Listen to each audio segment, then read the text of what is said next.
vir die pak van die Egypte en die streek van Libië en Romeine wat hier vertoef, Jode en Jodegenote. Nou ja, dit is belangrik dat ons verstaan wat hier afspeel. Want dit is weer eens van daardie tipe verse wat heeltemal uit verband gereken word. Jesus het sopas sy lewe vir sy skape aan die kruis afgeleë. Hy is in die hemel opgeneem en nou is dit die beurt van die Heilige Gees om te help om die evangelisasie van die verstrooiers van Israel uit te voer. En ons lees hierso in vers 5 van Handelinge 2 van die uitstorting van die Heilige Gees. En daar het Jesus in Jode gewoon godsdienstige manne uit elke nasie wat in die hemel is.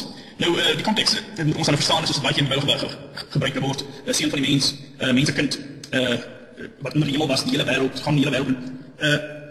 Wat ons in vers 5 sien, en daar het in Jesu Here gewoon godsdienstige manne uit elke nasie wat in die hemel is. Dui daarop op die verstrooide aard van Israel. Dit dui was daarop dat Israel soos hulle oorsakelijk verstrooi is, noord van Israel na Babylon, en natuurlijk om eers te praat van die 10 noordgesamke van Israel wat verder noord verstrooid is nie. Soos hulle die tale aangeneem het van hulle pelgrimsreis as binneling in Babylon en Assyrië, het hulle al die tale aangeneem en is gebore onder daai tale en so en so. En ons is vers 6 en 2 hier gelyk kom hier die gemeente Sabram en was in die bar, wat hulle kan verstaan. Hulle is onder die indruk dat die groep Jode wat nog verteenwoordig daar was daar in Jerusalem, was Israel. Nou wie is die ander op nou? Hulle praat, hulle lyk soos ons, maar hulle praat in ander tale wat hulle gebore is. Men weet sien hulle die groot prentjie nie, dat Israel op daardie stadium waar Juda alreeds 400 jaar in ballingskap was en Israel vir 800 jaar. Israel was 800 jaar voor Christus. Was Israel al reeds vervreemd. So hulle het al nie meer die Hebreërs, die Hebreërs en die tale afgeleer van hulle heen gaan in hulle ballingskap. En ons lees in vers 9, hulle was allemaal verbaas en verwonderd en sê mekaar, is allemaal wat hier daar spreek dan gaan lees, die van ons lyk ons is al in Jerusalem. En dan noem hulle hier by die naam, nou ek sag genoeg, hulle noem hier so onder andere Meders.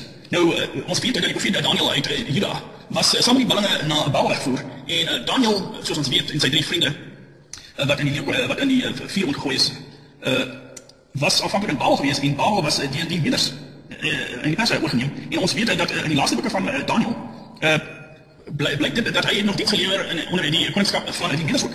En hier sê ons, die pastors en Meders. So ons verstaan al die dinge as ons die konteks uit die Ou Testament, die skrifte verstaan, om te weet hoe hierdie dinge in mekaar steek.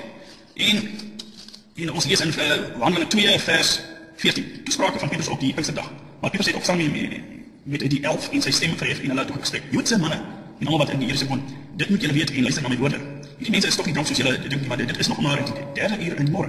Maar dit is wat deur die profeet Joël gespreek. Weer eens 'n verwysing, weer eens al die profete uit aan en projekteer dit op wat hier afspeel.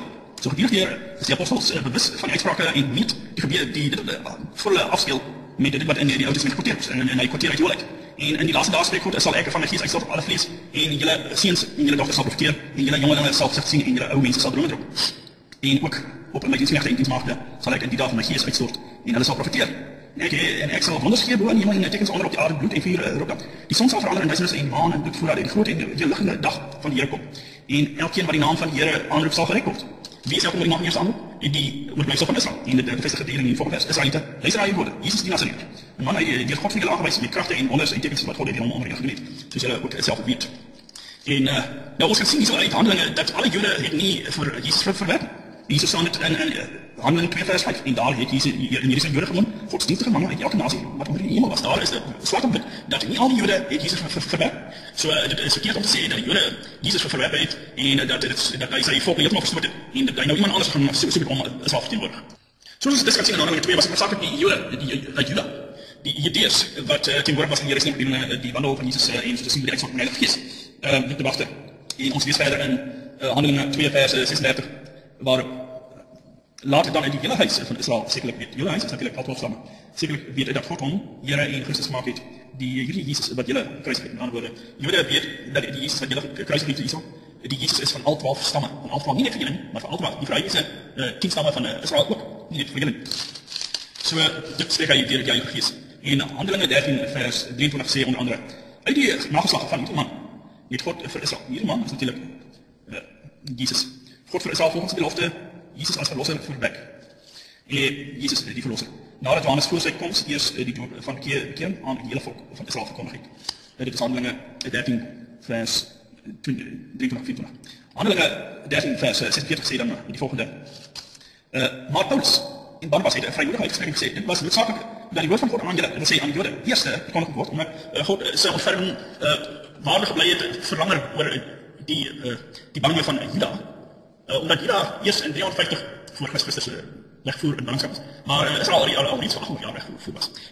Hier praat ons van die setel van Jerusalem was uit historische context, die van Juda, die Jode. So hier in praat ons, het is noodzakelijk dat het woord van God aan julle eers gekondig word, aangezien julle dit echter verwerp, en julle self die eeuwige lewe nie waardig geag nie. Kyk, ons wend ons tot die heidene. En ons weet dat die heidene, so wat hy gepraat is, wat hulle verstaan as die vereidenste 10 stamme van Israel. En natuurlijk vir jou is al groot verwarring losgestaan onder die groepe heiden. Heiden is basis enige iemand wat in goddeloosheid leef. Nou, die heiden wat hulle verwys boonbehalwe die Judeërs uit Juda, die 2 stammen uit, verwys na die vereidenste 10 stamme van die noordelike koninkryk van Israel. En ons kan hier lees van Paulus in Romeine 9 van vers 24, sal ons nou lees.